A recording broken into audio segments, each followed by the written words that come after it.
Morning students. Last class में हमारा class 8th social science history का चैप्टर चल रहा था, rise and the growth of the company power, जिसके अंदर हमने कुछ टॉपिक्स को क्लियर किया था, जिसमें हम लोगों ने देखा था कि किस तरीके से कंपनीज हमारे यहाँ पर आई थी। बैटल ऑफ बक्सर के बारे में भी हमने थोड़ा सा जाना था, बैटल ऑफ प्लासी के बारे में भी थोड़ा सा जाना था, और एंग्लो फ्रेंच वॉर के बारे में भी, कैनेटिक वॉर के बारे में भी हम लोगों ने जाना था। आज हम लोग जो देखेंगे वो ये देखेंगे how the company expand their rule, यानी कि कंपनी रूल एक्सपेंड्स, यानी किस तरीके से कंपनी ने अपना रूल जो था वो इंडिया के अंदर एक्सपेंड किया, अपने इंडिया के अंदर अपने रूल को बढ़ाया। क्लियर है। तो पीरियड बिटवीन द 1757 का जो पीरियड रहा 1757 से लेके 1857 तक, यानी कि पूरा 100 ईयर्स का करीब समय रहता है। और 1757 भी आपको पता है बहुत इंपॉर्टेंट है, प्लासी और बैटल ऑफ प्लासी, और 1857 भी आपको पता होगा बहुत ज़्यादा इंपॉर्टेंट है। क्लियर है। दोनों के बारे में जाएंगे। तो ये 100 ईयर्स का जो समय रहा, इस 100 ईयर्स के समय के बीच में कंपनी ने अपनी पावर्स को एक्सपेंड किया इंडिया के अंदर, कंपनी ने इंडिया के अंदर अपनी पावर्स को बढ़ाया। तो वो सब कुछ हम यहाँ पर देखेंगे किस तरीके से अपनी कंपनी ने इंडिया के अंदर अपनी पावर्स को बढ़ाया।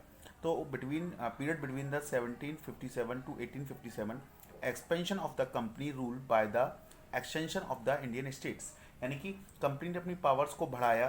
कैसे बढ़ाया? इंडियन स्टेट्स को एक्सटेंशन करके, इंडियन स्टेट्स को घेर कर। अब इंडियन स्टेट्स को किस तरीके से घेरा, ये थोड़ा सा इंपॉर्टेंट है। एक तो तरीका था मिलिट्री रूल के द्वारा, कि मिलिट्री के द्वारा अटैक करवा दिया किसके ऊपर, दूसरे स्टेट्स के ऊपर, और उस स्टेट्स को अपने अंडर में ले लिया। सिर्फ मिलिट्री रूल ही नहीं था, कंपनी ने मिलिट्री रूल के अलावा कुछ ऐसी पॉलिसीज चलाई, कुछ ऐसी चीज़ें चलाई जिससे कि वो दूसरे राज्यों को अपने अंडर में ले सके। क्लियर है। हम उनके बारे में जानेंगे। Company rarely launched a direct military attack, यानी कंपनी ने बहुत कम, बहुत रेयरली, एक दो जगह को छोड़कर बाकी की जगहों पर कंपनी ने जो अटैक किया है वो मिलिट्री रूल नहीं किया है, वहाँ पर कुछ ऐसी पॉलिसीज चलाई उसने जिससे कि उस जगह को अपने कब्जे में ले सके। क्लियर है। हाँ, उन्हीं पॉलिसीज के बारे में हम यहाँ पर जानेंगे। तो कंपनी ने बहुत रेयरली बहुत लॉन्च किए डायरेक्ट मिलिट्री अटैक किए किनके ऊपर, इंडियन स्टेट्स के ऊपर। East India company used a variety of political, economic and diplomatic methods, यानी कि उसने क्या यूज़ किए, ईस्ट इंडिया कंपनी ने बहुत सारे पॉलिटिकली, इकोनॉमिकली और डिप्लोमेटिक मेथड्स यूज़ किए in the process of extension. Extension माने होता है जगह को घेरना, किसी स्टेट्स को घेरने, तो यानी कि किसी स्टेट्स को घेरने पर के लिए या किसी स्टेट्स के ऊपर अपना कब्जा करने के लिए उन्होंने बहुत सारे पॉलिटिकली, इकोनॉमिकली और डिप्लोमेटिक मेथड्स का यूज़ किया। Clear. After the battle of Buxar जो कब हुई थी बेटा, 1764 में हुई थी। तो after the battle of Buxar के बाद में कंपनी ने क्या अपॉइंट कर दिए, रेजिडेंटल इन इंडिया स्टेट्स, अपने कुछ रेजिडेंट्स अपॉइंट कर दिए। कहाँ पर? इंडिया के अंदर, यानी कि अपने कुछ लोग ऐसे अपॉइंट कर दिए इंडिया के अंदर कि उन लोगों का काम क्या है, उन लोगों का कॉमर्शियली, पॉलिटिकली वो एजेंट्स हैं, वो एक तरीके क्या हैं, कॉमर्शियली और पॉलिटिकल एजेंट्स हैं, और जिनका काम क्या है, to whose work was to serve the interest of company, यानी कि जो कंपनी के इंटरेस्ट की बात करें, कंपनी के लाभ की बात करें, कंपनी के प्रॉफिट की बात करें।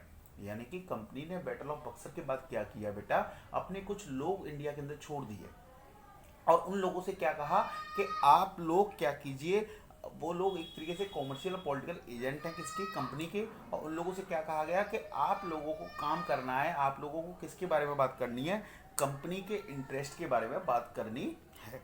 With this help of them company interface the internal matter of the Indian states, इनकी हेल्प से कंपनी ने क्या किया, जो इंडियन स्टेट्स के इंटरनल मैटर से उनमें इंटरफेयर करना स्टार्ट किया। दोबारा समझा रहा हूँ बेटा मैं आपको कि बैटल ऑफ बक्सर के बाद 1764 के बाद में कंपनी ने अपने रेजिडेंट्स अपॉइंट कर दिए, कहाँ पर, इंडियन स्टेट्स के अंदर, जो क्या क्या थे, एक कॉमर्शियल और पॉलिटिकल एजेंट्स थे किसकी, कंपनी के, और उनका काम क्या था कि whose work was to serve the interest of company, company के इंटरेस्ट के बारे में बात करना। क्लियर है। तो उनकी हेल्प से, विद दिस हेल्प, उनकी हेल्प से, उन रेजिडेंट्स की हेल्प से कंपनी ने इंडिया के इंटरनल मैटर्स के ऊपर क्या इंटरफेरेंस करना स्टार्ट किया।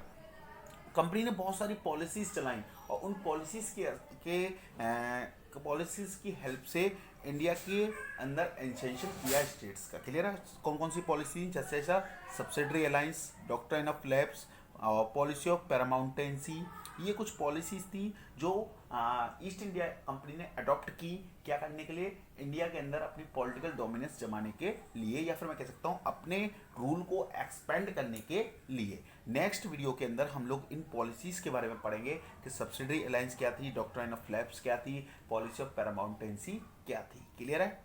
Next classes